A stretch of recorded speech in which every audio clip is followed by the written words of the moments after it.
السلام علیکم ورحمۃ اللہ وبرکاتہ۔ الحمد للہ رب العالمین والصلاة والسلام علی سید المرسلین، اما بعد فاعوذ باللہ من الشیطان الرجیم، بسم اللہ الرحمن الرحیم۔ برادران عزیز و معزز خواتین، آج کی اس نشست میں سورۃ یونس کی آیت نمبر 64 سے آیت نمبر 67 تک تمام آیات کا ترجمہ و تفسیر پیش کرنے کی سعادت حاصل کی جائے گی۔ لهم البشرى في الحياة الدنيا وفي الآخرة لا تبديل لكلمات الله ذلك هو الفوز العظيم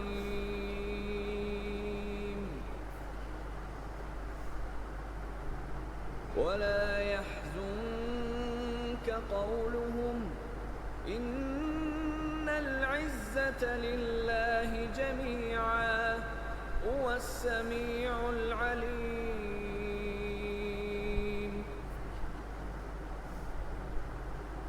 ألا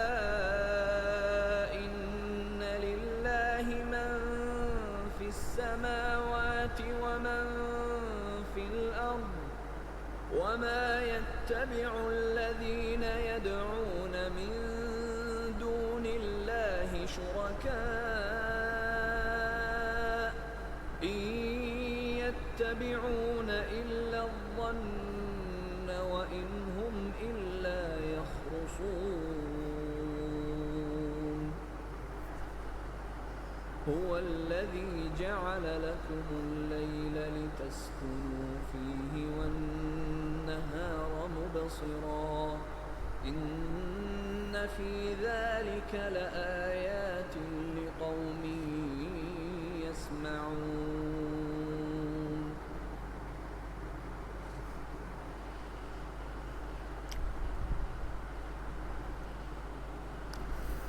ان کے لیے دنیا کی زندگی میں اور آخرت میں خوشخبری ہے۔ اللہ کی باتیں بدلتی نہیں، یہی بڑی کامیابی ہے۔ لہم البشریٰ فی الحیات الدنیا، ان کے لیے دنیا کی زندگی میں خوشخبری ہے۔ اس شخص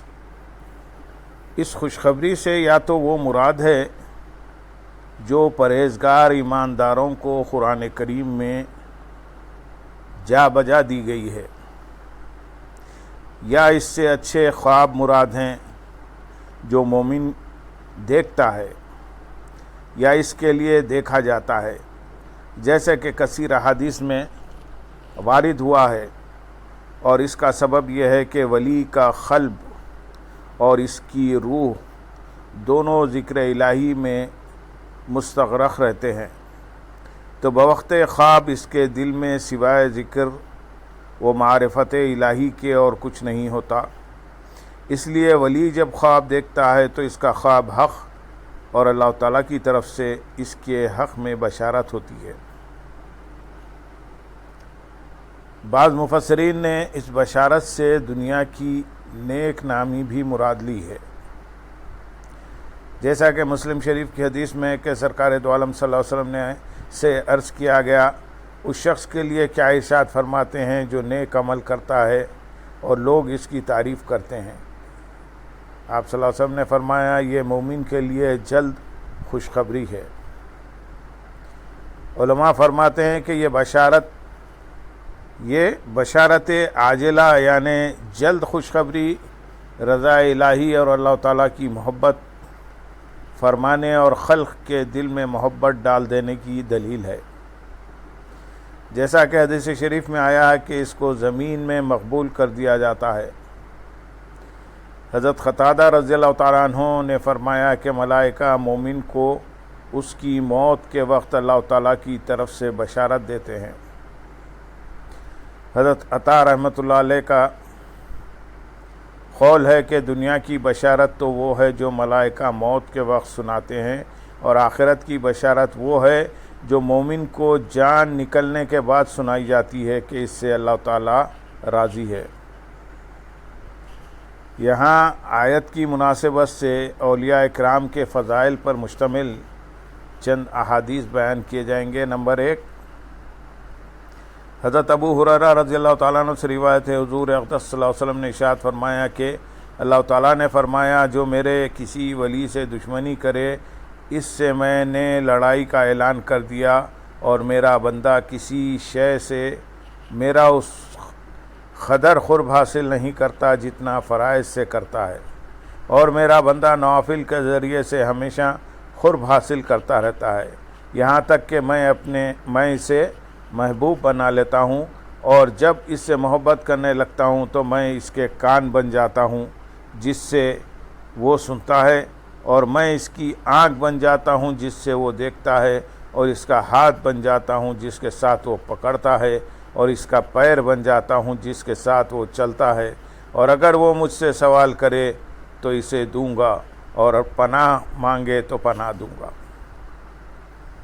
حضرت ابو ہریرہ رضی اللہ تعالیٰ عنہ سے روایت ہے، رسول اللہ صلی اللہ علیہ وسلم نے ارشاد فرمایا کہ اللہ تعالیٰ جب کسی بندے سے محبت کرتا ہے تو حضرت جبریل علیہ السلام کو بلا کر ان سے فرماتا ہے کہ میں فلاں سے محبت کرتا ہوں، تم بھی اس سے محبت کرو۔ چنانچہ حضرت جبریل علیہ السلام اس سے محبت کرتے ہیں، پھر حضرت جبریل علیہ السلام آسمان میں ندا کرتے ہیں کہ اللہ تعالیٰ فلاں سے محبت کرتا ہے، تم بھی اس سے محبت کرو، تو آسمان والے بھی اس سے محبت کرتے ہیں، پھر اس کے لیے زمین میں مقبولیت رکھ دی جاتی ہے، اور جب رب تعالیٰ کسی بندے سے ناراض ہوتا ہے تو حضرت جبریل علیہ السلام کو بلا کر ان سے فرماتا ہے کہ میں فلاں سے ناراض ہوں، تو تم بھی اس سے ناراض ہو جاؤ۔ چنانچہ حضرت جبریل علیہ السلام اس سے ناراض ہو جاتے ہیں، پھر وہ آسمان والوں میں اعلان کرتے ہیں کہ اللہ تعالیٰ فلاں سے ناراض ہے، تم بھی اس سے ناراض ہو جاؤ، تو آسمان والے اس سے نفرت کرتے ہیں، پھر زمین میں اس کے لیے نفرت رکھ دی جاتی ہے۔ تیسری حدیث حضرت معاذ بن جبل رضی اللہ تعالیٰ عنہ سے روایت ہے، رسول اللہ صلی اللہ علیہ وسلم نے ارشاد فرمایا، اللہ تعالیٰ فرماتا ہے، جو لوگ میرے جلال کی وجہ سے آپس میں محبت رکھتے ہیں ان کے لیے نور کے ممبر ہوں گے، انبیاء اکرام علیہ الصلوۃ والسلام اور شہداء ان پر رشک کریں گے۔ چوتھی حدیث حضرت عمر بن خطاب رضی اللہ تعالیٰ عنہ سے روایت ہے، تاجدار رسالت صلی اللہ علیہ وسلم نے ارشاد فرمایا، اللہ تعالیٰ کے کچھ ایسے بندے ہیں کہ وہ انبیاء علیہ السلام ہیں اور نہ شہداء، اور اللہ تعالیٰ کے نزدیک ان کا ایسا مرتبہ ہوگا کہ قیامت کے دن انبیاء اکرام علیہ السلام اور شہداء ان پر رشک کریں گے۔ لوگوں نے عرض کیا، رسول اللہ صلی اللہ علیہ وسلم ارشاد فرمائیے یہ کون لوگ ہیں؟ آپ صلی اللہ علیہ وسلم نے فرمایا، یہ وہ لوگ ہیں جو محض رحمت الہی کی وجہ سے آپس میں محبت رکھتے ہیں، اور ان کا آپس میں رشتہ ہے، نہ مال کا لینا دینا ہے۔ اللہ کی قسم ان کے چہرے نور ہیں اور وہ خود بھی نور پر ہیں،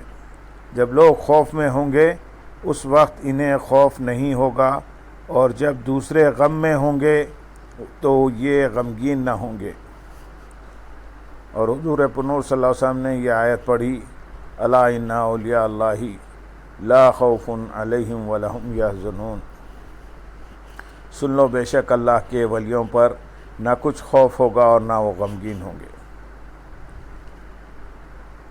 اللہ کی باتیں بدلتی نہیں، یعنی اللہ تعالیٰ کے وعدے غلط نہیں ہو سکتے جو اس نے اپنی کتاب میں اور اپنے رسولوں علیہ السلام کی زبان سے اپنے اولیاء رحمت اللہ علیہم اور اپنے فرما بردار بندوں سے فرمائے ہیں۔ آیت نمبر 65 میں ارشاد ہے، اور تم ان کی باتوں کا غم نہ کرو، بے شک تمام عزتوں کا مالک اللہ ہے، وہی سننے والا جاننے والا ہے۔ ولا يحزنك قولهم، اور تم ان کی باتوں کا غم نہ کرو۔ اس آیت میں سرور دو عالم صلی اللہ علیہ وسلم کو تسلی دی گئی ہے کہ کفار نابکار جو آپ کی تکذیب کرتے ہیں اور آپ کے خلاف برے مشورے کرتے ہیں، آپ اس کا کچھ غم نہ فرمائیں، بے شک تمام عزتوں کا مالک اللہ عز و جل ہے، وہ جسے چاہے عزت دے اور جسے چاہے ذلیل کرے۔ اے سید الانبیاء صلی اللہ علیہ وسلم، اللہ تعالیٰ آپ کا ناصر و مددگار ہے، اس نے آپ کو اور آپ کے صدقے میں آپ کے فرما برداروں کو عزت دی، جیسا کہ دوسری آیت میں ارشاد فرمایا۔ ارشاد ہے سورۃ منافقون آیت نمبر 8 میں، اللہ کے لیے عزت ہے اور ان کے رسول کے لیے اور ایمانداروں کے لیے، بلکہ کائنات میں عزت کا پیمانہ ہی حضور پرنور صلی اللہ علیہ وسلم کی ذات مبارکہ ہے، جو آپ سے جتنا قریب ہے وہ اتنا ہی زیادہ معزز ہے۔ چنانچہ صدیق اکبر رضی اللہ تعالیٰ عنہ سب سے زیادہ قریب تھے تو امت میں سب سے معزز بھی وہی ہیں، اور ابو جہل سب سے زیادہ دور تھا، اس لیے کفار میں سب سے خبیث ترین بھی وہی قرار پایا۔ آیت نمبر 66 میں ارشاد ہے، سن لو بے شک اللہ ہی مالک ہے سب کا، جو آسمانوں میں ہیں اور جو زمین میں ہیں، اور اللہ کے سوا اور شریکوں کی عبادت کرنے والے کس کی پیروی کر رہے ہیں؟ وہ تو صرف گمان کے پیچھے چل رہے ہیں اور وہ صرف جھوٹے اندازے لگا رہے ہیں۔ سن لو بے شک سب کا مالک اللہ ہی ہے۔ اس آیت سے پہلے آیت نمبر 55 میں ارشاد ہوا تھا کہ الا ان للہ ما فی السماوات والارض، اور اس آیت میں ارشاد ہوا الا ان للہ من فی السماوات ومن فی الارض۔ ان دونوں آیتوں کا خلاصہ کلام یہ ہے کہ عقل والے ہوں یا بے عقل، تمام جمادات، نباتات، حیوانات، جن، انسان اور فرشتے، سب کا مالک اللہ تعالیٰ ہی ہے، اور جب ہر چیز اس کی مملوک ہے تو ان میں سے کوئی معبود کیسے ہو سکتا ہے؟ اسی کی مزید وضاحت کرتے ہوئے ارشاد فرمایا کہ اللہ تعالیٰ کے سوا اور شریکوں کی عبادت کرنے والے کس دلیل کی بنا پر ان کی عبادت کر رہے ہیں؟ ان کے پاس کوئی دلیل نہیں اور وہ صرف جھوٹے اندازے لگا رہے ہیں اور بے دلیل محض گمان فاسد سے اپنے باطل معبودوں کو اللہ کا شریک ٹھہراتے ہیں، اس لیے اللہ تعالیٰ کے سوا ہر ایک کی پرستش باطل ہے۔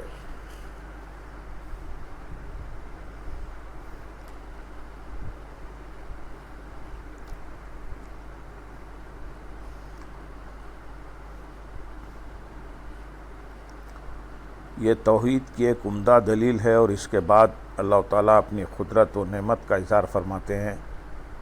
آیت نمبر 66 میں، وہی ہے جس نے تمہارے لیے رات بنائی تاکہ اس میں سکون حاصل کرو، اور دن کو آنکھیں کھولنے والا بنایا، بے شک اس میں سننے والوں کے لیے نشانیاں ہیں۔ هو الذی، وہی ہے جس نے، ارشاد فرمایا کہ وہی ہے جس نے تمہارے لیے رات بنائی تاکہ اس میں راحت و سکون حاصل کرو اور آرام کر کے دن بھر کی تھکان دور کرو، اور دن کو آنکھیں کھولنے والا بنایا تاکہ تم اس کی روشنی میں اپنی ضروریات زندگی اور اسباب معاش فراہم کر سکو۔ بے شک اس میں سننے والوں کے لیے نشانیاں ہیں، جو سنیں اور سمجھیں کہ جس نے ان چیزوں کو پیدا کیا وہی معبود ہے، اس کا کوئی شریک نہیں۔ یاد رہے کہ رات اور دن دونوں اللہ تعالیٰ کی عظیم نعمتوں میں سے ہیں۔ رات کے وقت آدمی آرام کرتا ہے اور سکون حاصل کرتا ہے،